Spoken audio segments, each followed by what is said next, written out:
BTS member Kim তাইয়ংয়ের short love story ফিল্মে আমরা শুরুতেই দেখি ভি খুব দ্রুত সাইকেল চালিয়ে কম্পোজ ক্যাফেতে পৌঁছে যায়।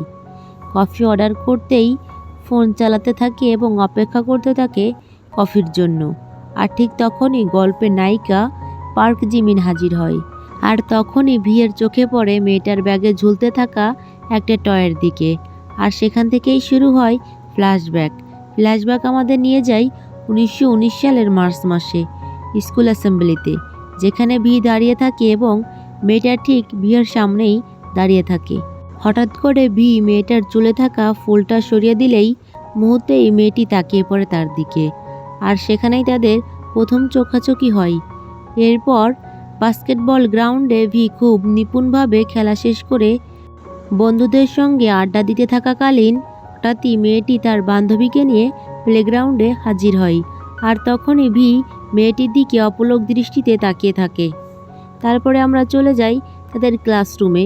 সেখানে ভি আর মেয়েটি একসঙ্গেই বসে থাকে পাশাপাশি, যেখানে ভি হাই লিখে শুরু করে তাদের স্কুল লাভ স্টোরি।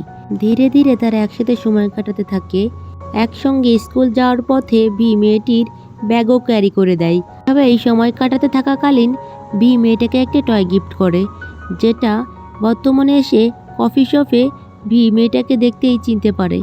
মেয়েটা একদিন ভিকে কম্পোজ কফিও গিফট করেছিল, যা আজও ভিয়ের খুবই ফেভারিট হয়ে আছে। কিন্তু পড়াশোনায় ব্যস্ততার কারণে যোগাযোগ হারিয়ে ফেলে।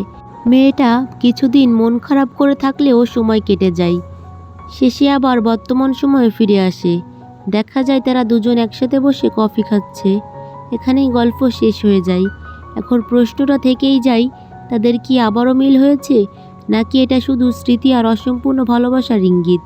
অনেকেরই মতে এন্ডিংটা ওপেন রাখা হয়েছে, যাতে দর্শকরা নিজেদের সিদ্ধান্ত নিজেরাই নিতে পারে এবং বলতে পারে এটা রিইউনিয়ন নাকি আনফিনিশড ফার্স্ট লাভ স্টোরি।